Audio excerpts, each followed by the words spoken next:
जय जय श्री चैतन्य जय नित्यानंदा। जय जय श्री चैतन्य जय नित्यानंद। जय द्वैत चंद्र जय गौर भक्त वृंदा। जय द्वैत चंद्र जय गौर भक्त वृंदा। जय जय श्री चैतन्य जय नित्यानंदा। जय जय श्री चैतन्य जय नित्यानंद। जय द्वैत चंद्र जय गौर भक्त वृंदा। जय द्वैत चंद्र जय गौर भक्त वृंदा। जय जय श्री चैतन्य जय नित्यानंदा। जय जय श्री चैतन्य जय नित्यानंद। जय द्वैत चंद्र जय गौर भक्त वृंदा। जय द्वैत चंद्र जय गौर भक्त वृंदा। स्टार्ट। हम लोग श्रीमन चैतन्य महाप्रभु की बाल लीलाओं को पढ़ रहे हैं। Exhaust can be switched off. इतना तो भी गर्मी नहीं लग रही होगी। ये लीला बड़ी इंटरेस्टिंग है। अतिथि विप्रेर अन्न खाइला 3 बार, पाछे गुप्त से विप्रे करीला निस्तार।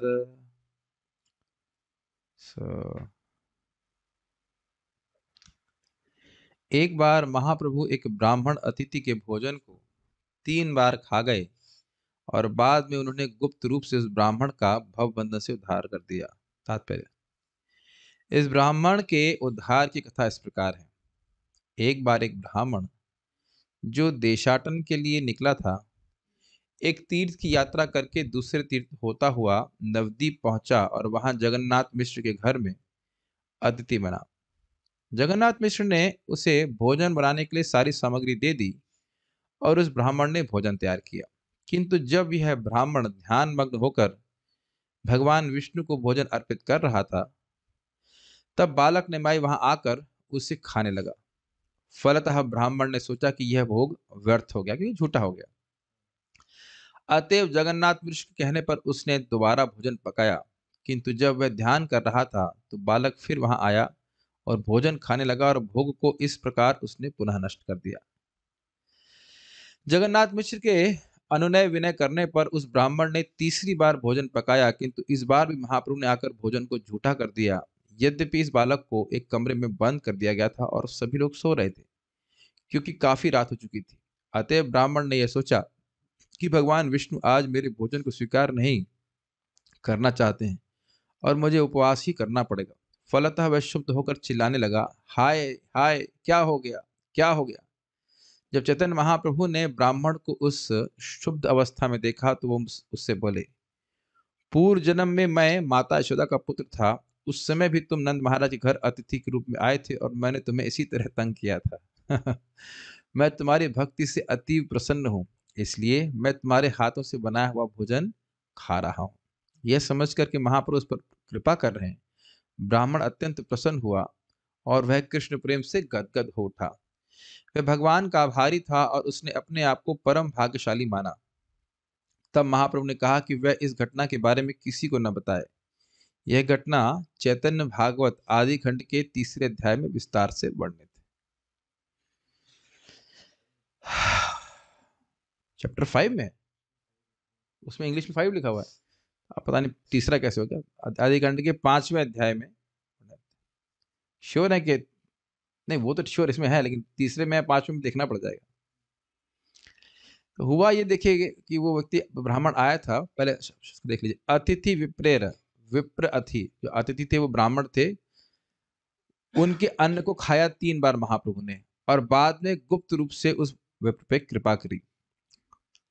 तो ये ब्राह्मण जगह जगह घूम रहे थे, अब जैसे आपने सुना अभी, और वह स्वयं पाकी ब्राह्मण थे।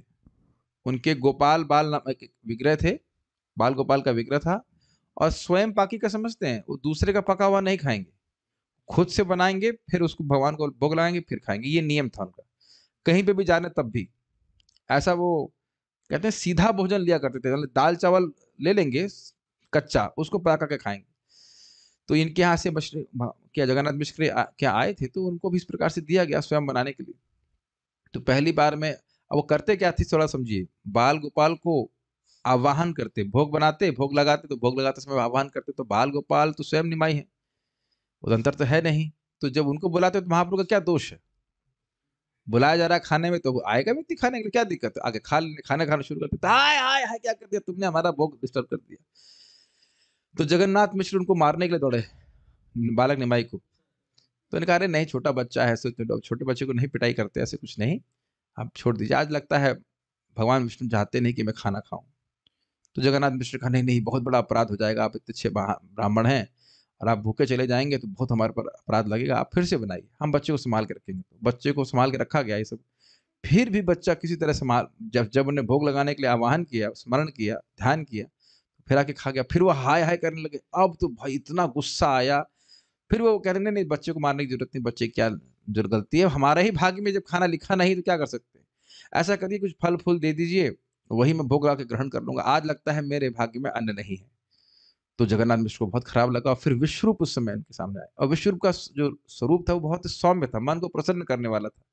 तो उनको देख करके वो ब्राह्मण को बोलते हैं कि ऐसा करिए, कोई बात नहीं ब्राह्मण देवता, आप फिर से प्रयास कीजिए। ऑलमोस्ट अब रात हो चली थी, खाना बनाने में टाइम लगता है ना, तो अब रात में ये सब जो स्त्रियां थी वह बालक निमाई को लेकर के अंदर चले गई रूम में, वहां पे सो नहीं थे, सबको लगा कि वह सो गया बच्चा, पर वो सो गए, बात बच्चा नहीं सोया। और बच्चा उठ कर क्या, जब फिर ध्यान किया तो फिर आके खा गया। तब कहते हैं हाय हाय हाय, तुम तो आज बहुत परेशान करती है ऐसे करके। तब फिर यहाँ पे भगवान जो महाप्रभु प्रभुपाद जी बता रहे हैं तात्पर्य, वो बताते हैं कि देखो तुम कैसे व्यक्ति हो, पहले तो तुम मुझे बुलाते हो खाना खाने के लिए, और उसके बाद तुम जब मैं खा लेता तो तुम हाय हाय करते हो, ये क्या मतलब हुआ? फिर अपना स्वरूप को बताते हैं कि मैं पिछले जन्म में कृष्ण था और तुम भी मेरे उस समय मेरे सेवक रहे हो, और जन्म जन्मांतर, वहां पे लिखा है जन्म जन्मांतर तुमने मेरे प्रति प्रेम को कल्टीवेट का अनुशीलन किया है। तो आज मैं तुम्हारी भक्ति से प्रसन्न हूँ, इसलिए तुम्हारे सामने हूँ, और ये बात अगर तुमने एक बात किसी को बताना मत, ये बताओगे तो तुम्हारी मृत्यु हो जाएगी। ऐसा बोलते हैं डराने के लिए, किसी को बताना मत। अब ये सोचने वाली बात है, जब उनने किसी को बताया नहीं तो ये लीला प्रकट कैसे हो गई? तो उतना दिमाग मत लगाइए हमारे पास उतना दिमाग है नहीं, हो गया किसी तरह से, जो भी है चैतन्य भागवत में।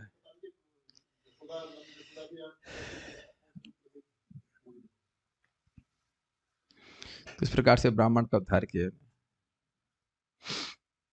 ओके नेक्स्ट, बहुत अच्छी लीला है। देख रहे हैं चैतन्य भागवत पढ़ना कितना जरूरी है। आपके पास भी चैतन्य भागवत नहीं है? वेरी नाइस, पैसे तो हैं, पैसे हैं, लेकिन अब आइसक्रीम पे खर्च करेंगे, चैतन्य भागवत में बिस्कुट में खर्च करेंगे, है कि नहीं? बिस्कुट खाएंगे, चैतन्य भागवत क्यों पिएंगे? चोरे लैया गेले प्रभु के बाहिरे पाइया, पाइया होना चाहिए ना? पाइया, पाइयो हो गया पाइयो क्या होता है?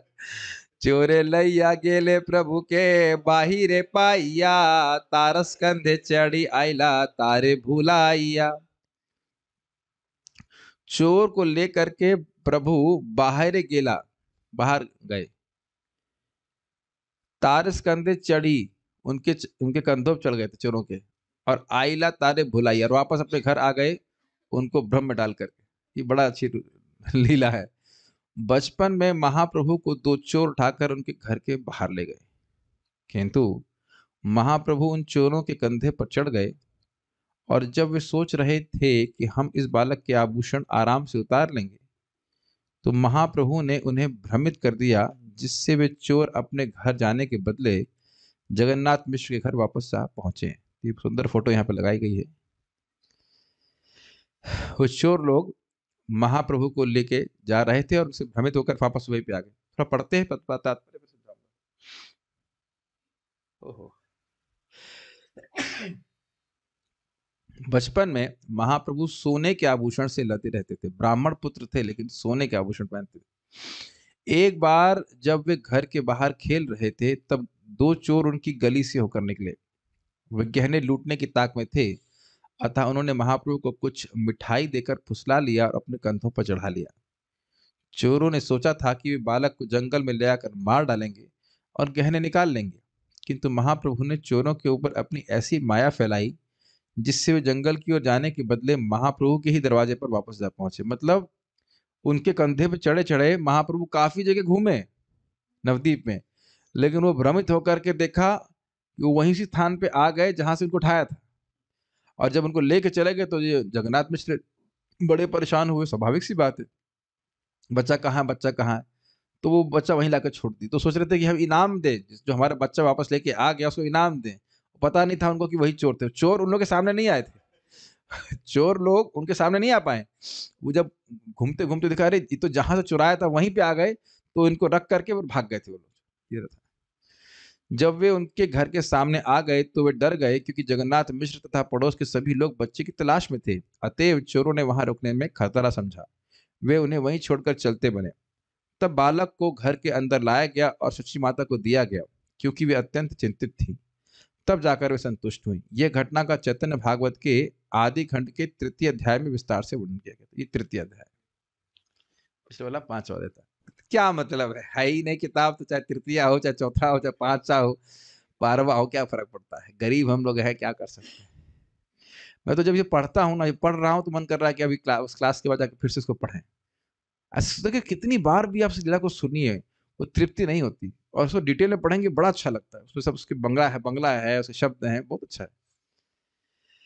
हाँ, अगला देखते हैं। व्याधि। अब देखिए हो क्या रहा है इन सब का विस्तार, क्योंकि चैतन्य भागवत में वृंदावन दास ठाकुर जी ने किया है, इसलिए जानबूझकर यहाँ केवल हिंट दे रहे हैं संक्षेप में, और पूरा वर्णन नहीं करना।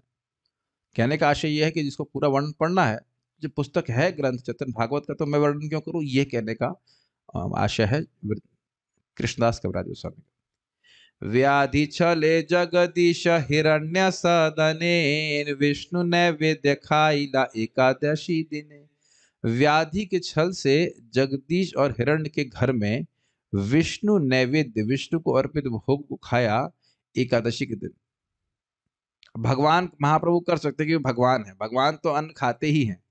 एकादशी में भी भगवान मंदिर में भगवान के लिए अन्न भोग ही बनता है। हम लोग नहीं ग्रहण करते उसको। एकादशी भगवान के लिए नहीं है। उसको जरा देखिए। महाप्रभु ने बीमार होने के बहाने एकादशी के दिन हिरण्य तथा जगदीश के घर से कुछ भोजन मांगा। तात्पर्य, चैतन्य भागवत आदि खंड के छठे अध्याय में एकादशी के दिन जगदीश तथा हिरण्य के घर विष्णु प्रसाद ग्रहण करने का पूरा विवरण दिया हुआ है। एकादशी के दिन भगवान विष्णु को नियमित भोग चढ़ाया जाता है, क्योंकि उस दिन भक्त तो उपवास रखते हैं, लेकिन विष्णु भगवान नहीं। एक बार एकादशी के दिन जगदीश तथा हिरण्य पंडित के घर भगवान विष्णु के लिए विशेष प्रसाद तैयार करने का आयोजन था। ये अन्न प्रसाद, अन्न भोग था। चैतन्य महाप्रभु ने अपने पिता से कहा, मैं बीमार हूं, आप वहां जाकर विष्णु प्रसाद ले आए। जगदीश तथा हिरण्य का मकान जगन्नाथ मिश्र के मकान से लगभग 2 मील की दूरी पर था। तो क्या सीसीटीवी लगा हुआ था? कैसे मालूम चला? ब्रॉडकास्ट हो रहा था कुछ? तो यह भी लोगों को बड़ा आश्चर्य हुआ कि बच्चे को 2 मील दूर घर में क्या पक रहा है, ये कैसे मालूम चल गया। तो याद आ रहा आपको, ऐश्वर्य प्रकाशित करते थे, फिर उसको छुपा लेते थे। अतएव जब चैतन्य महाप्रभु के अनुनय विनय पर जगन्नाथ मिश्र प्रसाद लेने गए, तो जगदीश तथा हिरण्य थोड़ा विस्मित हुए। भला उस बालक को कैसे पता चला कि विष्णु के लिए विशेष प्रसाद बन रहा है? तो ये बात, एक और चीज आप देख रहे हैं कि जब भगवान के लिए प्रेम से भक्त लोग भोग बनाते हैं, तो भगवान उसको ग्रहण करने के लिए उत्सुक रहते हैं। ये नहीं सोचना चाहिए तो आप तो काम है, पूर्ण काम है, ये हमारे भोग को क्यों स्वीकार करेंगे। ये देख लेने वाली बात है। वे तुरंत समझ गए कि निमाई बालक में दैवी योग शक्ति है, अन्यथा वह कैसे जान पाता कि विशेष प्रसाद बन रहा है। अतएव उन्होंने तुरंत ही बालक के पिता जगन्नाथ मिश्र के हाथों चैतन्य महाप्रभु के लिए प्रसाद भेज दिया। निमाई बीमार थे, किंतु विष्णु प्रसाद खाते ही वे स्वस्थ हो गए और उन्होंने ये प्रसाद अपने संगियों में बांट दिया। थोड़ा विचार करने वाली बात है। एक तो ये है कि जो ब्राह्मण पत्नियां थी कृष्ण लीला में, वही जगदीश पंडित और हिरण्य पंडित के रूप में अवतरित हुए महाप्रभु, और सेम सेम लीला हो रही है।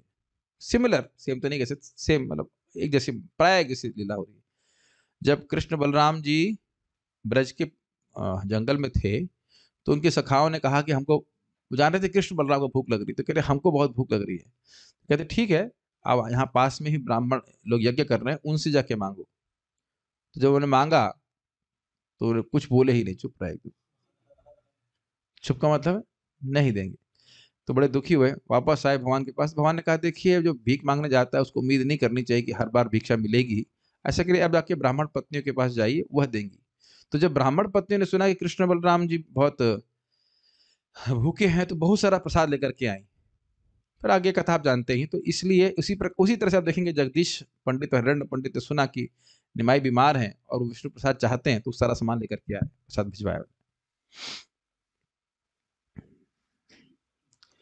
लेकिन हम लोगों को उसका अनुकरण नहीं करना चाहिए। एकादशी में कभी व्यक्ति को अन्न नहीं ग्रहण करना चाहिए। शिशुल सब लय पाड़ा पड़ोसी घरे, चूरी करे द्रव्य खाए मारे बालकेरे।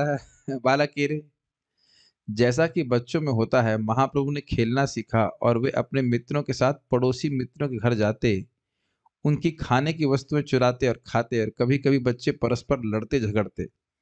कृष्ण भी ऐसा करते थे कि नहीं, माखन चुराने जाते थे और झगड़ा भी करते थे। तो झगड़े में स्पेशली भगवान कृष्ण को बोलते कि आप हम अगर हार जाओगे आपकी पार्टी, तो हमारे कंधे पे चढ़ना पड़ा, कंधे पे हम आपके कंधे पे चढ़ेंगे। तो कहता है, अरे मैं राजा का लड़का हूँ, मैं कंधे पे नहीं चढ़ाऊंगा। तो दोस्त लोग गुस्सा हो जाते हैं, अरे राजा के लड़के होगे अपने घर में, यहाँ नहीं हो, चढ़ाना पड़ेगा, और नहीं चढ़ाओगे तो तुम अगली बार से खेलने नहीं देंगे अपने साथ। तो कृष्ण रोने रोने भी लग जाते हैं, करके हमको नहीं खेलने दे रहा ऐसे कर। ये आपने बचपन में हुआ है कभी ऑप्शन? मित्र मंडली होती है और एक व्यक्ति से गुस्सा हो जाता है, तो उसको उसको साइड कर देंगे, बड़ा दुख लगता है कि हमें नहीं खेलने दे रहे, है कि नहीं? तो उसी तरह कृष्ण भी लड़ते झगड़ते रहते थे। शिशु सब शची स्थाने कैला निवेदन, सुनी शची पुत्र किछु दिला उलाहन। उन सब बच्चों ने शची माता के पास कुछ निवेदन किया, और उसको सुन करके शची माता ने अपने बेटे को कुछ डांट लगाई। उलाहन मतलब थोड़ा डांट लगाई। सारे बच्चों ने शची माता से शिकायत की कि महाप्रभु उनसे लड़ते हैं और पड़ोसियों के घरों से चीजें चुराते हैं। फलस्वरूप कभी कभी माता अपने पुत्र को दंड देती अथवा डांटती रहती थी। कभी कभी, ऐसा नहीं कि हर बार डांटती थी, कभी कभी।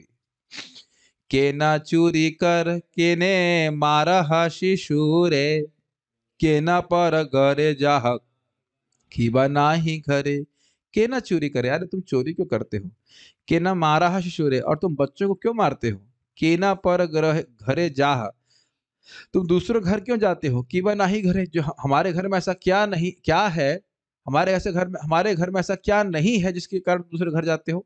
सेम चीज माता यशोदा भी डांट लगाती थी इसी तरह से। शची माता ने कहा, तुम दूसरों की चीजें क्यों चुराते हो? तुम दूसरे लड़कों को क्यों मारते हो? तुम दूसरों के घर के भीतर क्यों जाते हो? आखिर तुम्हारे घर में कौन सी चीज नहीं है? तात्पर्य, बड़ा सुंदर तात्पर्य है प्रभुपाद जी का। वेदांत सूत्र के अनुसार जन्माद्य अस्य यतः, सृष्टि, पालन तथा संहार तीनों ही परम पूर्ण में स्थित हैं। अतएव इस भौतिक जगत में हम जो कुछ भी देखते हैं वह पहले से आध्यात्मिक जगत में रहता है। श्री चैतन्य महाप्रभु साक्षात पूर्ण पुरुषोत्तम भगवान कृष्ण है, तो फिर वे क्यों चुराने तथा झगड़ने लगे? वो तो आप्त काम, पूर्ण काम इत्यादि होने चाहिए, झगड़ने का क्या मतलब है? और चोरी करने की क्या जरूरत है? वे ऐसा न चोर के रूप में न शत्रु के रूप में करते हैं, बल्कि प्रेमावस्था में मित्र के रूप में करते हैं। ये बात समझ में आ रही है? इस जगत में कहीं चोरी करेगा तो झगड़ा हो जाएगा, या शत्रुता करता है और झगड़ा करेगा तो उसमें एनिमोसिटी रहती है, शत्रुता की भावना रहती है। लेकिन महाप्रभु ये सब कर रहे हैं, वो जो कुछ भी कार्य कर रहे हैं वो प्रेम बढ़ाने के लिए कर रहे हैं, और उन्हीं से करते हैं जिनसे प्रेम करते हैं। वे बालक के रूप में चोरी करते हैं, इसलिए नहीं कि उन्हें कोई कमी है, सारी वस्तु तो नहीं की है, अपितु अपने बाल स्वभाव के कारण ऐसा करते हैं। मुझे याद आ रहा है कि गोपियां कहते हैं कि माखन ले लो, तो कृष्ण लेते नहीं। तो कृष्ण कहते थे, क्या हमको भिखमंगा समझी हो? अरे हमारे घर में नहीं है क्या माखन, तुमसे भीख मांगेंगे? कमाई करके खाएंगे। भीख में नहीं लेंगे, कमाई करके खाएंगे। ऐसे चोरी चोरी करना मतलब कमाई है उनकी, ये बात है। इस भौतिक जगत में भी कभी कभी छोटे बच्चे पड़ोस के घर में जाकर चोरी करते हैं और कभी कभी लड़ते भिड़ते हैं, किंतु किसी शत्रुता या दुर्भावना से नहीं। आप लोग जूम पे भी हाथ खड़ा कर सकते हैं। आप लोग को अनुभव अनुभव हो, अगर सामने भक्त लोग भी हाथ खड़ा कीजिए, अमरूद चुराने का। ओके, आप लोग सब नहीं चुराए? हमारे डिवोटीज हैं, अच्छा सारे चोर इकट्ठे हो रहे हैं। एक दो लोगों ने बोला अमरूद चुराने का, गन्ना चुराना, अमरूद चुराना। और ऐसा नहीं है कि आपके पास पैसा नहीं होता अमरूद खरीदने का, लेकिन वो चुराया हुआ अमरूद इतना कमाई का लगता है कि भाई हाँ, थोड़ा मीठे दबाल फांद करके, और वो दौड़ रहा हो आपके पीछे, क्या कहते हैं उसको, माल जो माली है, ए ए क्या कर रहा है, क्या कर रहा है, ऐसे करके।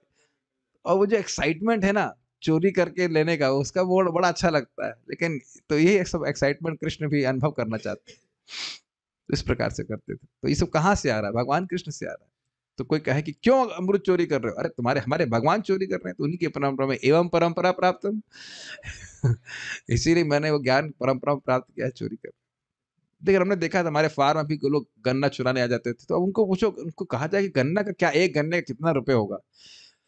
4-5 गन्ना अगर काट लेंगे तो क्या होगा? लेकिन वो उनको उसमें सुख मिल रहा है, ब्रज के है ना, तो सुख मिल रहा है कि काट करके लेके जाके 2-4 गन्ना ले तो बहुत बड़ी कमाई ले ली उन्होंने कर ली। ये हिसाब किताब है ना, ऐसा कोई मूल्य नहीं है। लेकिन यहाँ पे सब वो बिटरनेस में कन्वर्ट, मतलब खटास हो जाती है इसे करे तो। भगवान ऐसा करते तो वो करते हैं तो मीठा लगता है, और सुनने में भी बड़ा मीठा लगता है। ठीक है। इस भौतिक जगत में भी कभी कभी छोटे बच्चे पड़ोस के घर में जाकर चोरी करते हैं, और कभी कभी लड़ते भिड़ते हैं, किंतु किसी शत्रुता या दुर्भावना से नहीं। कृष्ण भी अन्य बालकों की तरह अपने बचपन में सारे कार्य करते थे।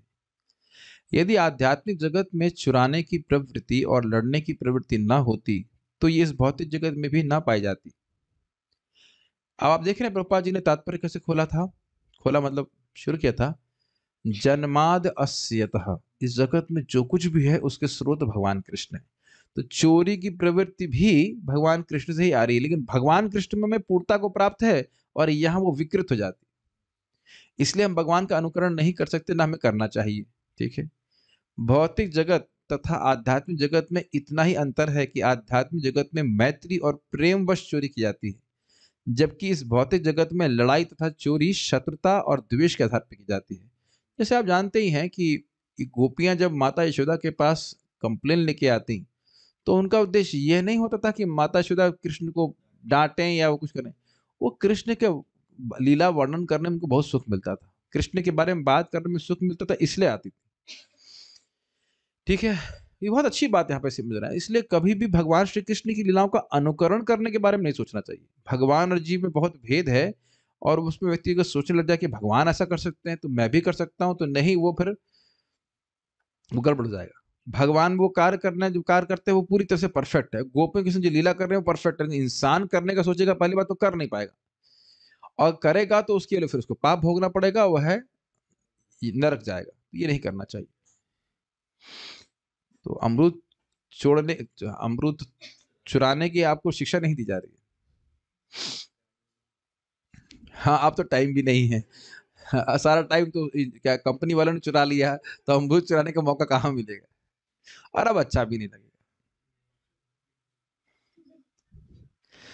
ठीक है। प्रेम मशवरा, जबकि इस भौतिक जगत में लड़ाई तो ऐसा ही हो पड़ गया। इसलिए हमें समझना चाहिए कि ये सारे कार्य आध्यात्मिक जगत में होते हैं, किंतु उनमें कोई दोष नहीं होता, जबकि भौतिक जगत में सारे कार्य दुखों से भरे होते हैं। तो यहाँ पे आप नैतिकता की बात करते हो, ये अच्छा है बुरा, लेकिन भगवान के सारे कार्य सदा ही अच्छे होते हैं। शून्य क्रुद्ध हया प्रभु घर भीतर जाइया, घरे भी यत भांड छिला फेलीला भांगिया। यह सुनकर, क्या सुनकर, कि तुम बाहर क्यों जाते हो, चोरी क्यों करते हो, बच्चों से क्यों झगड़ा करते हो, यह सुन करके महाप्रभु क्रुद्ध हो जाते हैं। सुनी क्रुद्ध हैया प्रभु घर भीतर जाइए, और घर के अंदर चले जाते हैं। घरे यत भांड छिलज, घर के अंदर जितने भी बर्तन थे, भांड मतलब बर्तन थे, फेलिला भंगाई, उनको उधर फेंक दिया और तोड़ दिया। इस प्रकार माता की डांट खाकर महाप्रभु क्रोधित होकर कमरे के भीतर चले जाते, और वहां पर सारे बर्तन तोड़ फोड़ देते। तबे शची को लेकरी कराइला संतोष, लज्जित हईला प्रभु जानी निज दोष। तब शची माता अपने पुत्र को गोद में लेकर चुप कराती हैं, और महाप्रभु अपनी गलतियां स्वीकार करते और काफी लज्जित होते। चैतन्य भागवत आदि खंड अध्याय 3 में महाप्रभु के बालकाल के दोषों का सुंदर वर्णन है। दोषों का सुंदर वर्णन। काफी अच्छा स्टाइल है प्रभुपाद जी का। दोष का सुंदर वर्णन है जिसमें ये कहा गया है कि बचपन में महाप्रभु पड़ोसी दोस्तों के घरों से खाने की चीजें चुराया करते थे। कुछ घरों से वह दूध चुराते और पी जाते, कुछ घरों से भात चुराते, चावल चुराते और खा जाते। कभी कभी पकाने के बर्तन तोड़ डालते। यदि कुछ खाने को ना मिलता और घर में छोटे बच्चे मिलते तो उन्हें तंग करते और रुलाते। और यही कृष्ण करते थे। कृष्ण कहीं चोरी करना चाहते, कुछ नहीं मिलता तो बड़बड़ाते, इस घर में कुछ नहीं रखा है, इस घर में हमेशा दरिद्रता वसतु, इस घर में हमेशा दरिद्रता बनी रहे, यहाँ पे मेरे खाने के लिए कुछ भी नहीं है। ठीक है। और फिर वहां जो बच्चे होते उनके कान में पानी डाल देते, कुछ करके कान को उमेड़ देते थे। कृष्ण भी करते थे सेम चीज, महाप्रभु कर रहे हैं। कभी कभी कोई पड़ोसी आकर सची माता से शिकायत करता, मेरा बच्चा बहुत छोटा है किंतु आपका लड़का मेरे बच्चे के कानों में पानी भर कर उसे रुला देता है। तो एक बात यहाँ पे महत्वपूर्ण है कि सची माता ने कहा क्या, गोद में निमाई को बिठा करके कहा कि देखो, तुम क्रोध होकर के अपने ही बर्तन सब तोड़ लिए, इससे तो अपना ही नुकसान हुआ ना। तो ये उनको डांटी नहीं, उनको प्रेम से समझाई। तो इसको सुन करके प्रभु लज्जित हो गए। अब ये बड़ी सुंदर बात है। जहां तक मैं समझ रहा हूं ये जगन्नाथ दास बाबा जी के बारे में लीला है। तो वो कहे कि मैं अब वृंदावन में नहीं रहूंगा। मैं वृंदावन वृंदावन में बहुत साल रहे, लेकिन जब महाप्रभु की लीला पढ़े हो तो उनका एक भाव आया कि हम मैं अब वृंदावन में नहीं रहूंगा, मैं मायापुर में जाऊंगा, नवद्वीप जाऊंगा। क्यों जाएंगे? कहने देखिए, वृंदावन में कृष्ण थोड़ा मक्खन चुराए, ज्यादा तो अपराध नहीं किए, और उस कारण से उनको बांध दिया गया। ये स्थान बहुत स्ट्रिक्ट है। और मायापुर में देखिए, अब सारे बर्तन तोड़ दिए, सब कुछ तोड़ दिए, फिर भी सच्ची माता कुछ नहीं बोली। तो इसलिए मैं अब मायापुर जाऊंगा। ऐसे भाव था उनका कि मैं अब नवदीप जाऊंगा, वहां रहूंगा। यहाँ बहुत स्ट्रिक्टनेस है, ये क्या बोलेंगे हिंदी में इसको, यहाँ बहुत नियम बड़े कठोर हैं, दंड बहुत अधिक मिलता है, तो इसलिए ऐसी बातें बोल रहे थे। भक्तों का भाव भी अद्भुत है। कभू मृदु हस्ते कैलय कैला माता के ताड़न, माता के मूर्छित देखी करे कृंदन। कभी कभी कभी उन्होंने एक बार अपने मृदु मतलब कोमल हाथों से माता को ताड़न कर दिया, ऐसे मारा हो हल्का सा। तो माता भी एक अभिनय करने के लिए मूर्छित हो गई, मूर्छित होने का अभिनय कर रही थी। तो माता को जब मूर्छित देखा तो स्वयं रोने लगे, मेरी माँ को क्या हो गया। एक बार बालक चैतन्य ने अपनी माता को अपने कोमल हाथ से मारा तो उनकी माता दिखावे के लिए मूर्छित हो गई। यह देखकर चैतन्य महाप्रभु रोने लगे। क्या हुआ? नारी गण कहे नारी केला देह आनी, तबे सुस्त होई बे न तुम्हार जननी। नारी नारी गणों ने कहा, भी मजाक में कहा, एक नारियल ले आओ। अब कहाँ घर में नारियल रखा होगा कि नारियल लेके आ जाओ, तब सुस्त होई बेन, तब सुस्त हो जाएंगी तुम्हारे जननी, तुम्हारी जननी तुम्हारी माँ स्वस्थ स्वस्थ हो जाएंगी। पड़ोस की स्त्रियों ने उनसे कहा, बेटा जाकर कहीं से एक नारियल ले आओ तो तुम्हारी माता स्वस्थ होंगी। अब देखो क्या किया उन्होंने, बाहिरे जाई या आनी लेना दुई नारी केला, देखिया अपूर्व हैला विस्मित सकल। बाहर जाइया, बाहर गए और आनी लेना और लेके आए दो नारियल। बस बाहर जाके ही लेके आ जाए। मैं अगर आपसे कहूं कि भी दो नारियल लेके आना तो कम से कम आपको 1 घंटा तो लगेगा, और आप दरवाजे के बाहर जाओ लेके आ जाओ तो चलो नारियल हमारे समझावट में जहां बैठे हुए हैं वहां से कम 500 मीटर की दूरी पे एक दुकान होगी जहां से नारियल लाया जाएगा। तो गाड़ी से भागेगा तो भी 2 मिनट में नहीं लेके आएगा, है कि नहीं? अपनी नॉर्मल बुलेट की स्पीड से जाएंगे, जाना 10 20 50 रुपए देना, देख करके लेके आना। और बस महाप्रभु बालक बच्चा है, गया बाहर अंदर से नारियल लेके आ जाए, बाहर से नारियल लेके आ गया। देखिए अपूर्व हैला विस्मित सकल, उनको सबको बड़ा अपूर्व विस्मय हुआ कि भाई ये कैसे बच्चा कर रहा है। तो देख रहे हैं ना कि है बालक जैसी लीला कर रहे हैं, लेकिन अपने ऐश्वर्य को भी प्रकाशित करते चल रहे हैं बीच में। किस लिए किया उन्होंने? किस लिए किया? माता सची की मूर्छा को तोड़ने के लिए। वे घर से बाहर गए और तुरंत ही 2 नारियल ले आए। सारी स्त्रियां ऐसा अद्भुत कार्य देखकर विस्मित हो गईं। कबु शिशु संगे स्नान करिल गंगाते, कन्यागढ़ आइला तहा देवता पूजिते। ये बड़ा रुचिकर है। एक बार कभी कभी वह बच्चों के संग स्नान करने के लिए गंगा में जाते थे, और वहां पे कन्यागण आई थी देवताओं की पूजा करने के लिए। बड़ा रुचिकर है। कभी कभी महाप्रभु अन्य बालकों के साथ गंगा नदी में स्नान करने जाते, और पास की लड़कियां भी वहीं पर देवताओं की पूजा करने आती थी, नौकरी प्राप्त करने के लिए। आईएएस बनने के लिए, सॉफ्ट नहीं, एचआर का मैनेजर बनने के लिए। और क्या, आचार का मैनेजर हो सकता है, लेकिन एचआर का मैनेजर बनने के लिए तो अब आजकल, अगर आजकल लीला लिखी होती तो उसमें लिखा होता कि कुछ कन्यागण आई देवताओं की पूजा करने के लिए, ताकि यही सब कुछ मिल जाए, आईएएस बन जाए, डॉक्टर बन जाए, इंजीनियर बन जाए, जो भी बन जाए, बुद्धू बन जाए। तात्पर्य, वैदिक प्रथा के अनुसार 10-12 वर्ष की कन्याएं गंगा नदी के तट पर जाकर स्नान करती और भविष्य में अच्छा वर पाने के लिए शिव जी की पूजा करती। इतनी छोटी बच्चियों को भी अक्ल होती थी। हमारी दादी बता रही थी कि 7 साल में उनको साड़ी पहनना, मतलब ट्रेनिंग दे दी गई थी, 7 साल में साड़ी पहनना।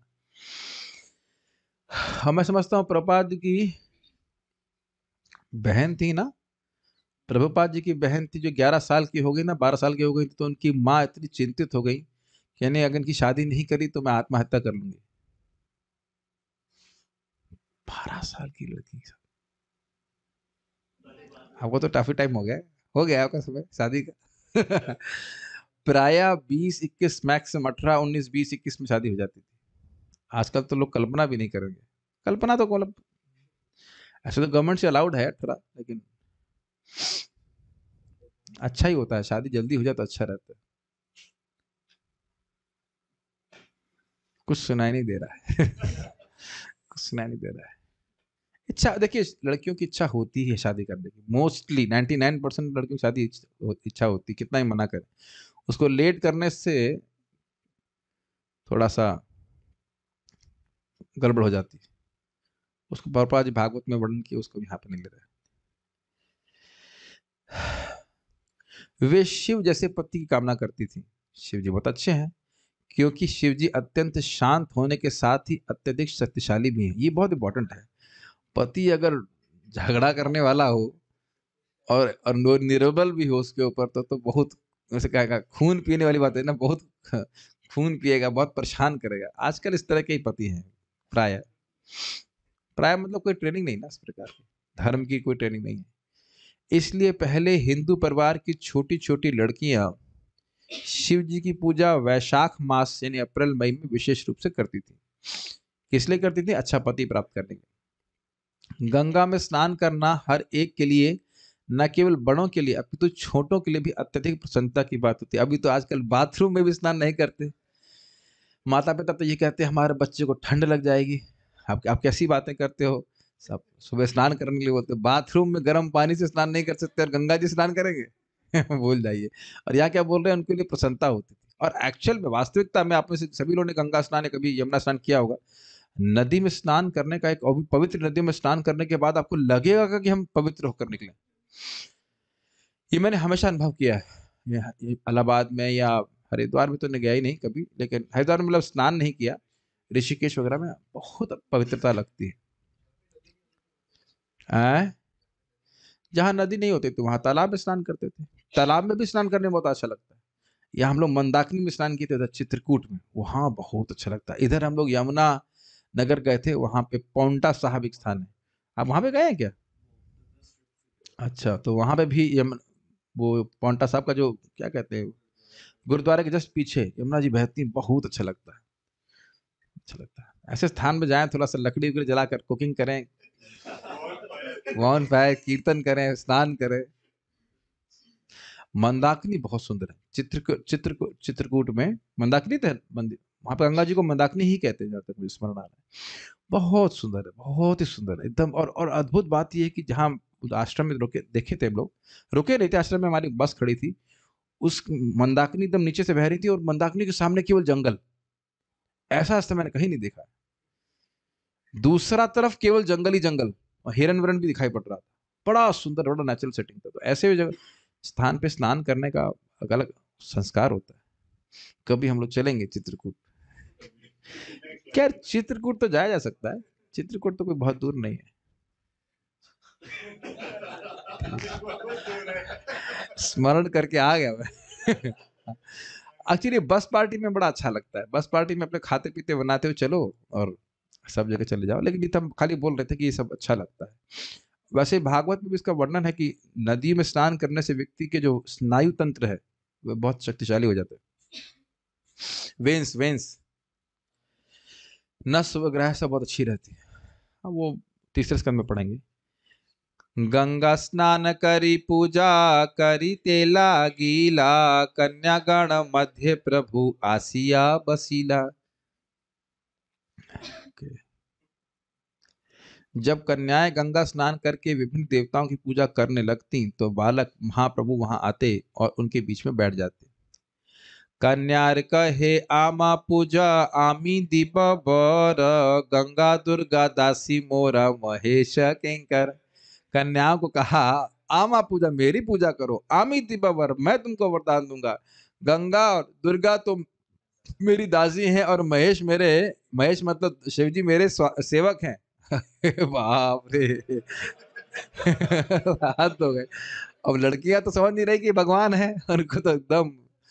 महाप्रभु कन्याओं को संबोधित करके कहते मेरी पूजा करो तो मैं तुम्हें सुंदर पति या सुंदर वरदान दूंगा।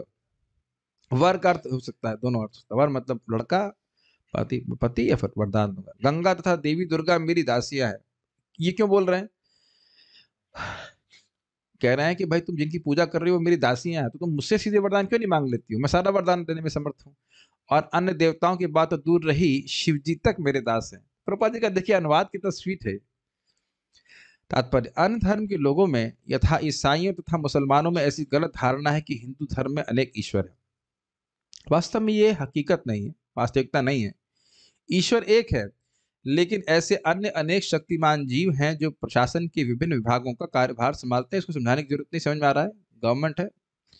वे देवता कहलाते हैं। सारे देवता पूर्ण पुरुषोत्तम भगवान के आदेशों का पालन करने वाले दास है। चैतन्य महाप्रभु ने इस तथ्य को अपने बालकाल में प्रकट किया। कभी कभी लोग अज्ञान वश किसी विशेष वर की प्राप्ति के लिए देवताओं की पूजा करते हैं, किंतु यदि कोई पूर्ण पुरुषोत्तम भगवान का भक्त और उपासक बन जाए तो उसे वर की प्राप्ति के लिए देवताओं के पास जाने की आवश्यकता नहीं है, क्योंकि भगवान की कृपा से उसे सब कुछ प्राप्त हो जाता है। भगवत गीता में ऐसे देव पूजा की भर्त्सना की गई है। कामस्तैस्तैर्हृत ज्ञानः प्रपद्यन्ते अन्य देवता तम तम नियममास्थाय प्रकृतया नियता स्वया। कामस्तैस्तैर्हृत ज्ञान, काम के द्वारा उनका ज्ञान, जो हृदय का ज्ञान है, उनका ज्ञान जो है वो हृत अपहृत खींच लिया गया, किडनैप कर लिया गया। क्यों ऐसा बोल रहे हैं? कहते हैं इसीलिए तो प्रपद्यन्ते अन्य देवता, इसीलिए अन्य देवता यानी मुझको छोड़ करके किसी अन्य देवता के शरण में जा रहा है। ये प्रमाण है कि उनका ज्ञान छिन गया है। क्यों? वो समझ नहीं पा रहे हम आत्मा है और भौतिक वस्तुएं या भौतिक वर हमको टच करने वाले नहीं है और ये क्षणिक है। इसी सब ज्ञान सब छूट गया उनका। इसी कारण से कुछ देवताओं के पास जाते हैं। क्या करते हैं देवताओं के पास जाकर? तम तम नियम आस्थाया, उन देवताओं की पूजा करने के लिए जो जो नियम है उनमें बड़ी श्रद्धा के साथ, आस्थाया बहुत आस्था श्रद्धा के साथ, प्रकृतया अपनी प्रकृति के अनुसार, नियतः स्वया उसमें नियोजित रहते हैं स्वयं से। जिनकी बुद्धि हर ली गई है और जो काम वासनाओं के कारण पागल हो गए हैं, वे देवताओं की पूजा करते हैं और अपने अपने स्वभाव के अनुसार पूजा के विशेष विधानों का पालन करते हैं। अपने स्वभाव के, भाई रजोगुणी स्वभाव का है तो रजोगुणी देवता, तमोगुणी स्वभाव है तो तमोगुणी देवता, उसके अनुसार श्रद्धा होगी। लेकिन जो भगवान की भक्ति करते हैं दृढ़ता से, उसका कारण क्या है? सारे पाप जिसके नष्ट हो गए उसके हृदय में भगवान के प्रति श्रद्धा होती है। तो उसके लिए कोट कर रहे हैं, ये शाम तु अंतगतम पापम जननाम पुण्य कर्मणाम ते द्वंद्व मोह निर्मुक्ता भजन्ते माम दृढ़व्रता। ये शाम तु अंतगतम पापम, लेकिन जिनके सारे पाप इस जन्म के और पिछले जन्म के नष्ट हो गए हैं, जननाम ऐसे व्यक्ति, पुण्य कर्मणाम जो पुण्य कर्म की पुण्य राशि बहुत उनकी है, ते द्वंद्व मोह निर्मुक्ता, वह द्वंद्व से, या अच्छा लग रहा है बुरा लग रहा है, हानि लाभ मान अपमान, इस सबसे मुक्त होकर के, और मोह, मोह का अर्थ ये मानना कि मैं शरीर हूं, इस प्रकार के भ्रम से मुक्त होकर के समझते हैं कि मैं भगवान का दास हूं, तो मोह से मुक्त होकर के भजनते, मेरा भजन करते हैं। किसका भजन करते हैं? माम, मेरा भजन करते हैं। कैसे करते हैं? दृढ़व्रता, चाहे हानि हो, चाहे लाभ हो, चाहे कुछ भी हो, व्यक्ति इस प्रकार का व्यक्ति भगवान की भक्ति में लगा है। तो अगर किसी, समझने का प्रयास कीजिए, बहुत अच्छा श्लोक है, अगर किसी व्यक्ति में या आप स्वयं में भी भगवान श्री कृष्ण के प्रति अटूट श्रद्धा देख रहे हैं, चाहे बाहर कितनी रूप से विषम परिस्थिति हो, तो समझना चाहिए कि हमारे जीवन से पाप नष्ट है।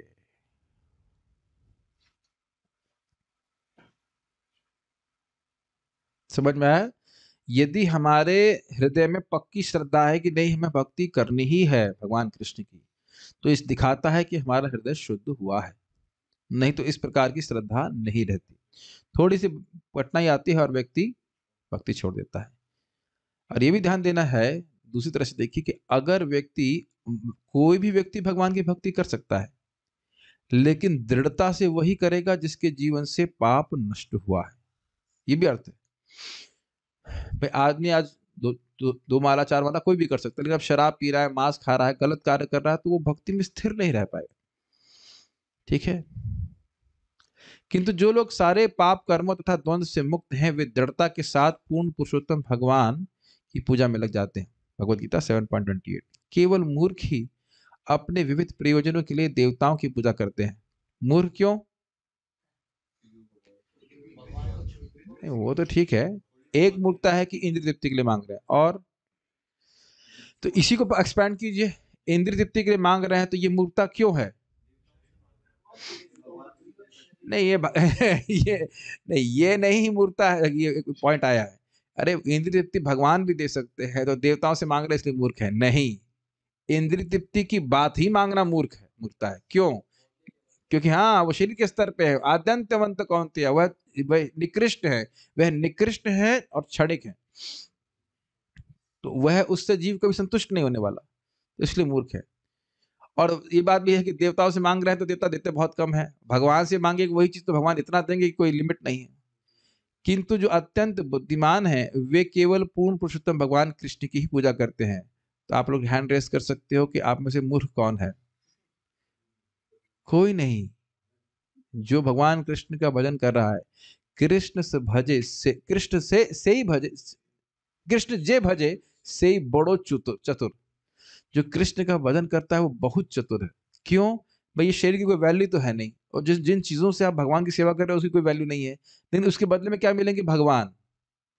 ये भगवान का शब्द है कि ये यूजलेस वस्तुएं, जीव, सबको जला दिया जाएगा कि नहीं हमारे शरीर में, कुछ तो नहीं छोड़ने वाले। और इन्हीं इंद्रियों से अगर आप भगवान की सेवा करते हैं तो आपको भगवान मिल जाते हैं। तो ये बुद्धिमानी है कि नहीं?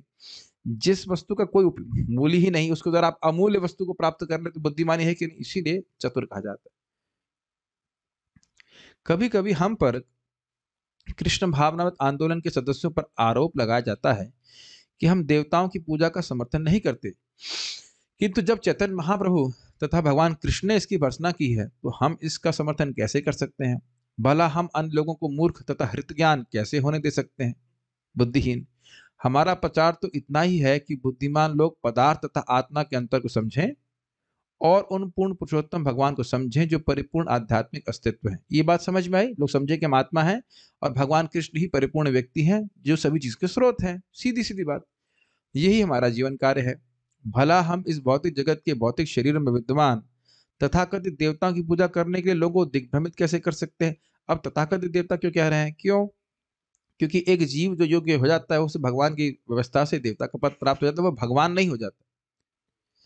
हमारे द्वारा सैकड़ों देवताओं की पूजा की अनुमति ना देने की स्थिति की पुष्टि चैतन्य महाप्रभु द्वारा उनके बालकाल में ही की गई थी। इस संबंध में श्रील नरोत्तम दास ठाकुर ने गाया है, अन्य देवाश्रय नाई तुम्हारे कहीनु भाई, ए भक्ति परम कारण। पूर्ण पुरुषोत्तम भगवान का दृढ़ एक निष्ठ और शुद्ध भक्त बनने, अनन्य भाग बनने के लिए अपने चित्त को देवताओं की पूजा में लगाकर विचलित नहीं करना चाहिए। ऐसा नियंत्रण शुद्ध भक्ति का लक्षण है। नियंत्रण मतलब किस चीज पे नियंत्रण? देवताओं की पूजा पे। ठीक है, तब थोड़ा पढ़ लेते हैं क्या महाप्रभु ने कहा, तो लीला पूरी हो जाएगी। आपनी चंदन परी परे न फूल माला, नैवेद्य काढ़िया खाया संदेश चाल कला। महाप्रभु कन्याओं की अनुमति के बिना ही चंदन निकाल लेते और अपने शरीर में लगा लेते। तो कौन पूजा कर रहा है उनकी, खुद ही अपने से ले ले रहे हैं। उनकी फूल मालाओं को अपने गले में पहन लेते और मिठाइयाँ, चावल तथा केलों की भेंट को छीन कर स्वयं खा जाते। तो इतना प्रेम है, बताइए, डकैती कर रहे हैं और उसको पूजा मान रहे हैं। तात्पर्य, अर्चन विधि के अनुसार जब घर के बाहर अर्चा विग्रहों को कुछ अर्पित किया जाता है तो सामान्यतः पका भोजन नहीं अपितु कच्चा चावल, केला तथा मिठाइयां चढ़ाई जाती हैं। महाप्रभु अहेतु की कृपावश भेंट की सारी वस्तुएं लड़कियों से छीनकर स्वयं खा जाते और उनको देवताओं की पूजा न करने और अपनी पूजा करने के लिए डांटते। ठीक है, श्री चैतन्य महाप्रभु की यह पूजा श्रीमद् भागवत द्वारा संस्तुत की गई है। कृष्ण वर्णम सा कृष्णम अंगोपांगास्त्र पार्षदम यज्ञ संकीर्तन प्रायर यजंति ही सुमेधसः। मनुष्य को पूर्ण पुरुषोत्तम भगवान की पूजा करनी चाहिए जो कलयुग में पंच तत्व रूप में अपने पार्षदों के साथ प्रकट होते हैं। ये हैं स्वयं महाप्रभु तथा उनके पार्षद नित्यानंद प्रभु, श्री अद्वैत प्रभु, श्री गदाधर प्रभु तथा श्रीवास ठाकुर। इस युग में बुद्धिमान लोग पंच तत्व की पूजा हरे कृष्ण महामंत्र का कीर्तन करके और यदि संभव हुआ तो प्रसाद वितरण से करते हैं। देखिए प्रभुपाद जी विशेष रूप से कुछ अलग, कहीं कहीं प्रभुपाद जो अनुवाद है उसमें हल्का सा ट्वीक करते हैं। ट्वीक मतलब हल्का सा चेंज करते हैं। क्यों? कि ऐसा नहीं कि सूखा सूखा हरे कृष्णा किया, हरे कृष्ण मंत्र और उसके बाद प्रसाद का वितरण, ये हो तो उससे महाप्रभु की आराधना हो जाती है। सिंपल फॉर्मूला है। हमारा कृष्ण भावनामृत आंदोलन पूजा की इस प्रमाणिक विधि को पाश्चात्य जगत में चला रहा है। इसके सदस्य चेतन महाप्रभु के अर्चा विग्रह लेकर गांव गांव तथा नगर नगर घूमते हैं और लोगों को बतलाते हैं कि किस तरह हरे कृष्ण मंत्र का कीर्तन करके, प्रसाद चढ़ाकर और लोगों में उसका वितरण करके महाप्रभु की पूजा करनी चाहिए। आप पदयात्रा के बारे में प्रभुपाद जी बता रहे हैं। पदयात्रा परम पूज्य लोकनाथ महाराज शुरू किए थे, वो यही करते हैं, गांव गांव में जाते हैं। और एक बार महाराज जी पूछे प्रभुपाद को कि हम लोग गांव गांव में जा रहे हैं और पुस्तक वितरण कर भी रहे, लेकिन हम दोबारा तो उनसे कुछ बात भी नहीं कर पाते। उस जमाने में टेलीग्राम वगैरह कुछ ही नहीं था, व्हाट्सएप कुछ नहीं था। तो प्रभुपाद जी ने कहा नहीं, फिर भी आप वहां पे जाइए, पुस्तकें दे के जाइए, वहां बीज पड़ गया, आगे जाके सब भक्त बनेंगे। तो हमारे सनक सनातन प्रभु बता रहे थे, परम पूज्य लोकनाथ महाराज के शिष्य हैं, बहुत वरिष्ठ शिष्य हैं, और 10 साल वो पूजा उसमें थे, पदयात्रा में। तो बता रहे थे कि जहां जहां पदयात्रा गई तो बहुत से लोग उस गांव में थे जहां वो नाम जप करने लग गए थे एक वाला, और बाद में जब दोबारा वहां पहुंचते तो फिर भी वो जप कर रहे थे। ये भी भारतीयों के बड़ी अच्छे गुण है। स्पेशली गांव में कोई नियम पकड़ लेंगे, उसका सिद्धांत समझ में आया नहीं, यानी वो करेंगे जरूर। आपने देखा है वो 4 बजे नियम है कि मान लो एक माला करना है तो 4 बजे उठ के वो माला जरूर करेंगे। अब वो मतलब क्यों कर रहे हैं, और भगवान की भक्ति प्राप्त करना है वो भले ना पता हो, लेकिन करते जरूर है। मुझे याद है हम लोग अपने इधर ये हमारा सेडोरा गांव में गए थे, तो वहां जाते ही प्रचार करने के लिए, तो वहां पे सबसे पहले पदयात्रा आई थी। तो वहां भक्त लोग उसके द्वारा जुड़े, फिर उसका धीरे धीरे क्रमशः। तो आप देखिए गुणमणि प्रभु आते हैं, प्रतुल प्रभु आते हैं, वो सब लोग नियमित रूप से जप कर रहे हैं, भक्ति कर रहे हैं। और भी हमारे विश्वनाथ प्रभु भी आते हैं। विश्वनाथ प्रभु तो बाद में जुड़े थे, लेकिन ये सब लोग पदयात्रा के द्वारा जुड़े थे। फिर भक्त लोग बार बार वहां पे गए, तो ये बड़ी विशेष बात है। अब कन्याओं ने कहा, क्या कहा? क्रोधे कन्या गण कहे सुन हे निमाई, ग्राम संबंधे होई तुमी आमा सबार भाई। क्रोध में कन्या गणों ने कहा, हे निमाई सुनो, गांव के संबंध में तुम तो हमारे भाई लगते हो। आमा सबाकार पक्ष इहा करी ते न जुआए, न लह देवता सज्जन न कर अन्याय। अतएव ऐसा करना तुम्हें शोभा नहीं देता, तुम हमारी देव पूजन की सामग्री मत दो, तुम इस तरह उपद्रव न मचाओ। प्रभु कहे तो माँ सबा के दिला ए बर, तो माँ सबार भरता हबे परम सुंदर। महाप्रभु ने कहा, तुम सबको मैं एक बहुत सुंदर वरदान देता हूं कि तुम सबका भरता अर्थात पति अत्यंत सुंदर होगा। पंडित विदग्ध युवा धन धान्यवान, सात सात पुत्र हवे चिरायु मतिमान। तो पति के क्या गुण होंगे? पंडित होगा, विद्वान होगा, विदग्ध मतलब दक्ष होगा, दक्ष एवं हास्य प्रेमी, युवा होगा, धन धान्यवान, धन से युक्त होगा, और राय मतलब धान्य का मतलब होता है अनाज रहेगा घर में। आजकल ये हो सकता है कि घर में धन हो, ये बैंक में हो, जीपे में हो, लेकिन 5 किलो आटा घर पे नहीं हो। अगर कोई आ जाए एकदम से तो आदमी जाएगा स्टोर पे 5 किलो आटा खरीदने के लिए। ये है, मैंने सुना इस तरह से। और बच्चे कैसे होंगे? 7-7 पुत्र, मतलब 7-7 पुत्र होंगे तुमको, लंबी आयु वाले होंगे और मतिमान अर्थात बहुत बुद्धिमान होंगे। लड़के सुनकर बड़ा खुश हो गए। तात्पर्य बड़ा सुंदर है, पढ़ते हैं। सामान्यतया हर तरुणी चाहती है कि उसे सुंदर पति मिले, इसके लिए हाथ नहीं खड़ा करवा रहे, जो विद्वान, चतुर, तरुण तथा धनी हो। वाह, ये कॉम्बिनेशन तो है नहीं। और आप ये तो मानते हैं कि इस समय ये सारे कॉम्बिनेशन मिलना बहुत मुश्किल है। आजकल लोग के शादी ही 31-32 साल में करते, कोई 35 साल में करता, तो तरुण तो खत्म हो गया। तरुण तो खत्म हो गया। चतुर, घोंचू नंबर 1 है कि नहीं? जो आदमी 14 घंटे काम कर रहा है उसे चतुर तो नहीं कहा जा सकता।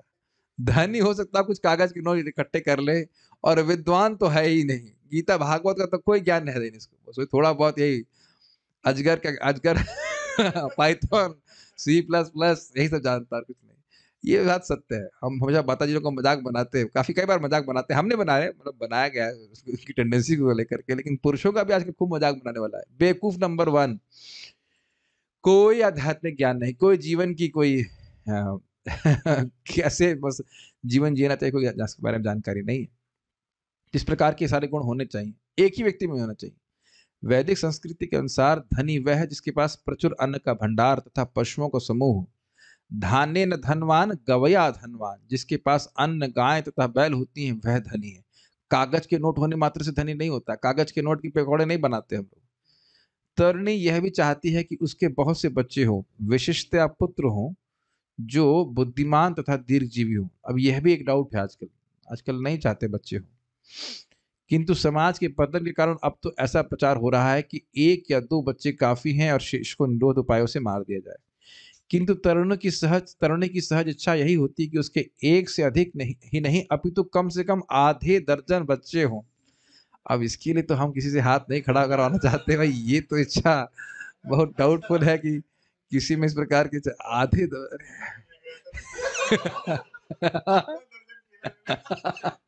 आधा दर्जन होता तो टू मच हो जाएगा। 6 बच्चे कैसे मैनेज होगा? 6 बच्चे प्रभुपाद जी के समय में ऐसा होता होगा। 3-4 तो उस जमाने में नॉर्मल हुआ करते, 5 हमारे पिताजी को मिला के 7 बच्चे थे हमारे दादी जी के, 2 भाई और 5 बहनें। आप लोगों के भी 6? आपकी मतलब पिताजी को मिला के 6 थे। आपकी माता जी? नहीं नहीं, आपकी माता जी के भाई बहन 7-8। देखिए प्रभुपाद जी गलत नहीं कह रहे हैं। आपके 9 थे। तो 7, 6, 8, 9 बताइए। और उनके चाचा जी बता रहे हैं 7 बच्चे मर गए थे और 8 बच्चे भी हैं, यानी कि 7 बच्चे मर गए, 15 बच्चे।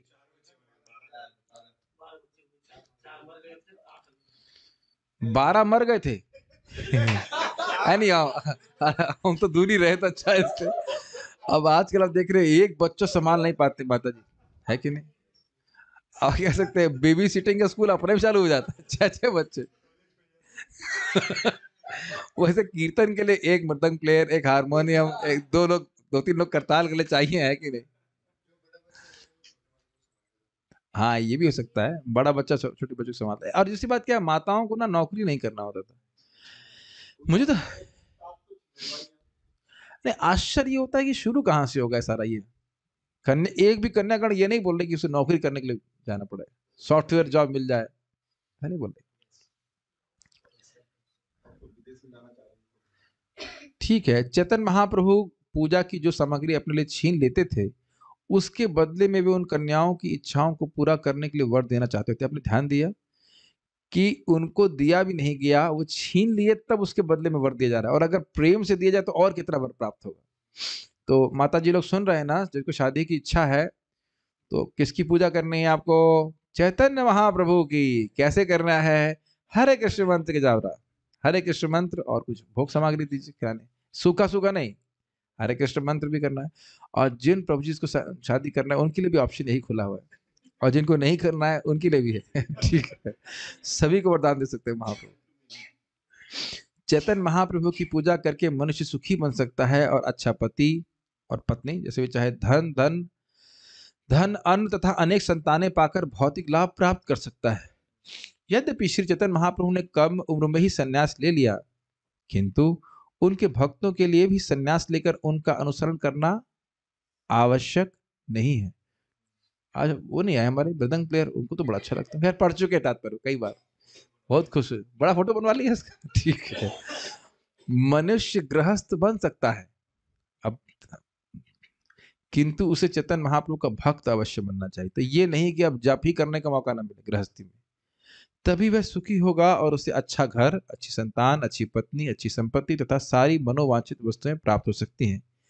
इसीलिए शास्त्र का उपदेश है, यज्ञ संकीर्तन प्राय यजंति ही सुमेधसा, 11:5-32 भागवत। अतएव प्रत्येक बुद्धिमान गृहस्थ को घर घर में संकीर्तन आंदोलन शुरू करना चाहिए। आंदोलन के लिए कुछ लोग तो चाहिए, 5-6 बच्चे तो चाहिए ना, बाहर के लोग ना आए तो कम से कम बच्चे ही मिलकर कीर्तन कर ले, और इस जीवन में शांतिपूर्वक रहकर अगले जीवन में भगवत धाम जाना चाहिए। समझ में आ गया तात्पर्य? तो बड़ा इंटरेस्टिंग है। भौतिक इच्छा भी है तो महाप्रभु से ही पूजा कीजिए। थोड़ा 1-2 श्लोक पढ़ के रुकेंगे। वर शून्य कन्या गणेर अंतरे संतोष, बाहिरे भर्सन करे करी मिथ्या रोष। वर्ष सुनकर के कन्या गणों को अत्यंत संतोष हुआ, लेकिन बाहर से भर्सना कर रही थी और झूठा रोष, झूठा क्रोध कर रही थी। ऐसा दोहरा व्यवहार लड़कियों में स्वाभाविक है। जब वे अंतःकरण से प्रसन्न होती हैं तब वे बाहर से असंतोष व्यक्त करती है। क्या बोल रहे हो, ऐसे करके जो भी कुछ करती है।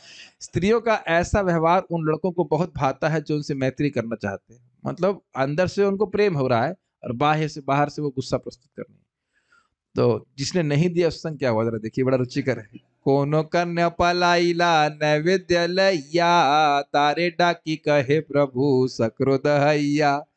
कोई कोई कन्या भाग गई, पलायना मतलब पलायन करके भाग गई, नैवेद्य लिया, जो भोग सामग्री थी उसको लेकर के भाग गई वो। तो तारे डाकी कहे, उसको बोला, कॉलिंग, डाकी मतलब बुलाना, बोल करके प्रभु क्रोध में कहे, क्या कहे, यदि नैवेद्य ना देह हैया कृपणी, बूढ़ा भरता हवे और चार चारी सतीनी। यदि तुमने मुझे नैवेद्य नहीं दिया, कृपणी मतलब कंजूस, तुम कंजूस कहीं की, मुझको नैवेद्य नहीं दे रही हो, तो बुढ़ा प्रति होगा और तुम्हारी 7-7 सौतने होंगी, सॉरी 4-4 सौत होंगे तुम्हारी। इस प्रकार से 4-4 है ना, 4-4 तो। यदि तुम कंजूसी करोगी और मुझे भेंट नहीं चढ़ाओगी तो तुम में से हर एक को बूढ़ा पति और कम से कम 4 सौतने मिलेंगी। तात्पर्य, भारत में उन दिनों और यहाँ तक कि 50 वर्ष पूर्व तक बहुविवाह के लिए स्वतंत्रता थी। कोई भी व्यक्ति, विशेषतः उच्च जाति के ब्राह्मण, वैश्य तथा विशेषकर क्षत्रिय, एक से अधिक पत्नियां रख सकते थे। महाभारत काल में या भारत के प्राचीन इतिहास में हमें देखने को मिलता है कि क्षत्रिय राजाओं के कई विवाह होते थे। वैदिक सभ्यता के अनुसार इस पर कोई प्रतिबंध न था और 50 वर्ष की उम्र का व्यक्ति भी विवाह कर सकता था। तो काफी टाइम है आप लोगों के लिए, इट्स नॉट दैट लेट। 50 साल की उम्र तक तो आपकी सैलरी बढ़िया हो जाएगी। पता नहीं, अरे आप तो बोल रहे थे 1 साल के अंदर ही हो जाएगी 50-60 हजार। इसमें तो लिखा है 50 साल की उम्र में शादी कर सकते हो, अभी एक नहीं काफी सारी।